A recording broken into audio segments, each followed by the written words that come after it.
gotta make something or I gotta take some. Even if it comes down to hustling and pumping, I'ma do whatever to avoid the stormy weather. Got my act together, either make a... Yo, what's up, everybody? It's your boy Moon616 here, and yes, I'm back with another Top 10 Tuesdays video. This time is going to be black and white horror films for episode 6.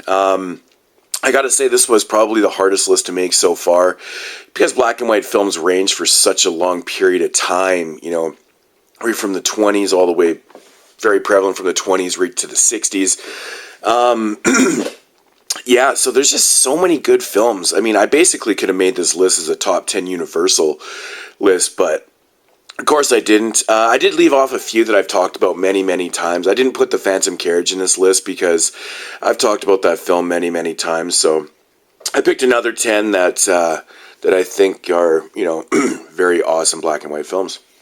All right, first up here is the Jack Hill classic exploitation film, Spider Hill.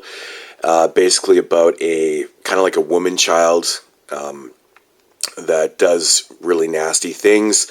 Lon Chaney Jr.'s in this. He plays like the caretaker. This is a really fucked up, interesting film. I would highly recommend this one. It's batshit kind of crazy, man. Really interesting flick, but if you've never seen Spider Baby, definitely give this one a shot. It's an awesome, very kind of underrated flick. I don't really hear a lot of people talk about this one. Good flick, and I believe this is from 1968, I believe, or something. So one of the later, you know, black and white films. But yeah, Spider Baby, number 10. Number 9 here is Coffin Joe's debut film, At Midnight I'll Take Your Soul. If you've never seen any Coffin Joe stuff, I highly recommend checking out his films because they're very interesting. I have to say, the first time I watched At Midnight I'll Take Your Soul, it really kind of shocked me. I didn't really know what I was getting into, but there's some parts in that film that just like totally caught me off guard. Especially the part where he's playing poker with the guys. If anyone out there has seen this film, you know what I'm talking about with the bottle and the poker and stuff. It's just awesome, man. But this film's pretty violent and it's got some pretty interesting parts. I absolutely love the Coffin Joe character. He's just sadistic as fuck as an undertaker that basically just starts taking out people because he's on a mission to find a woman to, you know, have a child with and stuff. But yeah, I highly recommend At Midnight I'll Take Your Soul. Yeah, really cool set here. It's got, you know, a bunch of films in here and stuff. But yeah, check this out. It's awesome stuff. Number 9. Number 8 is the classic Night of the Living Dead. I love this movie. Like I said in a previous video, I recently got to see this on the big screen. It was interesting watching a movie like this on the big screen. Just added a lot of flavor to it. It was really outstanding. You know, it's just a classic story. George A. Romero did such a good job with this film, being such a low-budget flick, and just creating such a memorable film in general. A lot of memorable lines. And, of course, the ending, which, you know, still to this day shocks me. I'm just like, ah, man, so crazy. But Night of the Living Dead, classic stuff. Number 8.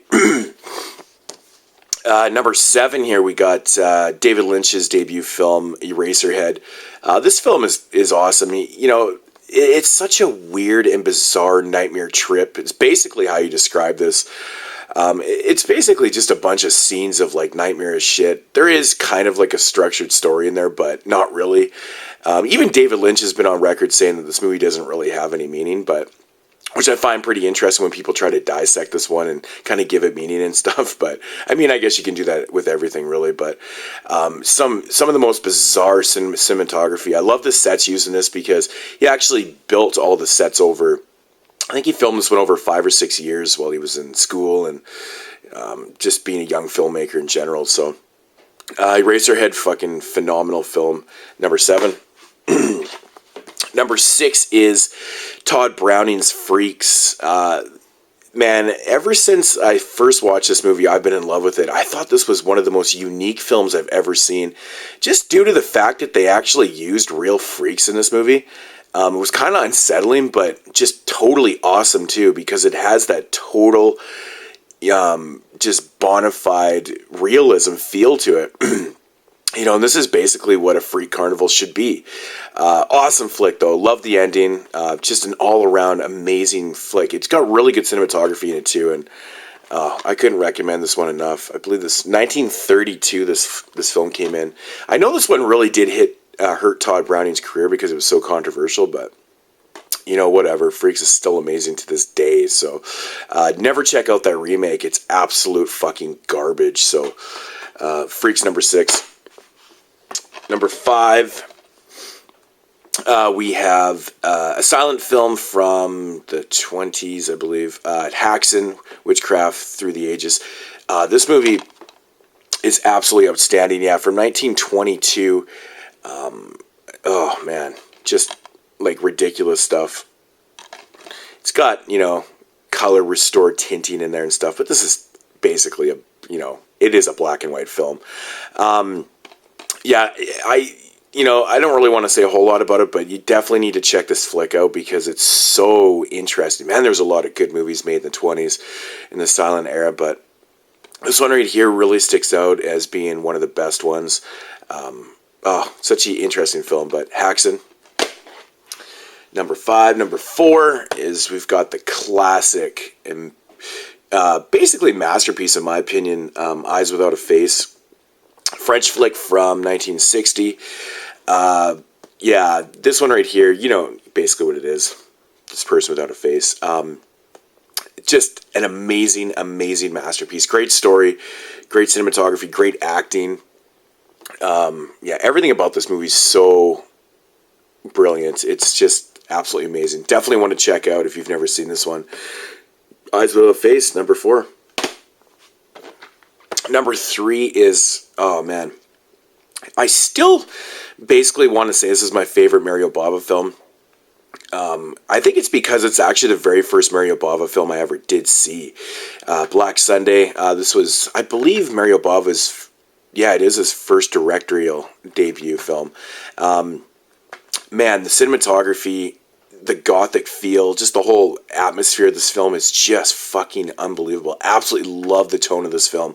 It just feels so surreal, but it's so beautiful. Great performances. Barbara Steele, she's awesome.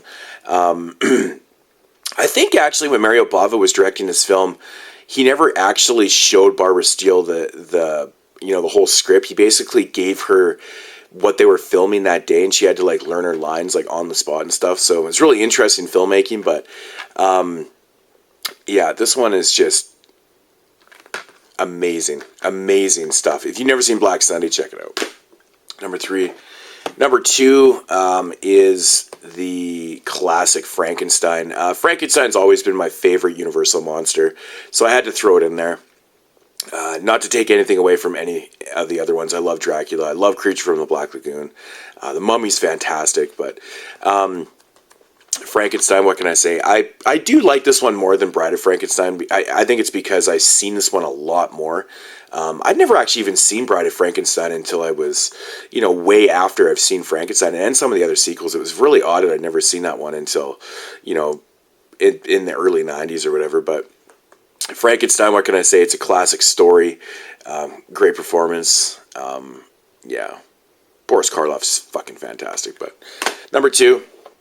And at number 1, I have the Alfred Hitchcock classic Psycho. I just recently got this edition in, so I just decided to throw it in the video. What can I say about Psycho? Everything has been said about the film, but it's a brilliant film. It's just such a unique structure. I mean, great characters, great story, great score, great cinematography, great atmosphere. This flick has everything. Creating one of the most memorable characters in Norman Bates. Oh man, love it. Love it so much. Such an interesting flick. Yeah, I'm pretty sure everyone's seen Psycho, but yeah, so number 10. So once again, Psycho, number 10. Frankenstein, number 9. Or number 2. Black Sunday, number 3. Eyes Without a Face, number 4. Definitely check this out. It's awesome. Number 5, we've got Haxon, which is an amazing flick. Number 6, Freaks. Number 7, Eraserhead. Number 8, Night of the Living Dead. Number 9, At Midnight I'll Take Your Soul. Such a great title. And number 10, Spider Baby. So, anyways, guys, that's going to do it for another episode of Top 10 Tuesdays. Yeah, like I said, this was a really, really tough list. Like, every time I started thinking of films, I was like, how is that not making the list? And, oh man, it was so hard. So I'm really looking forward to checking out everyone else's videos. So definitely check out Zach's movie guy 666, Matt from You and Your Horror Movies, W Doubles, and of course my boy Jesse Midnight Crawler. Yeah, I'm really interested to see their list because there's just so many black and white films. This is a very broad theme this week. So anyways, guys, that's going to do it.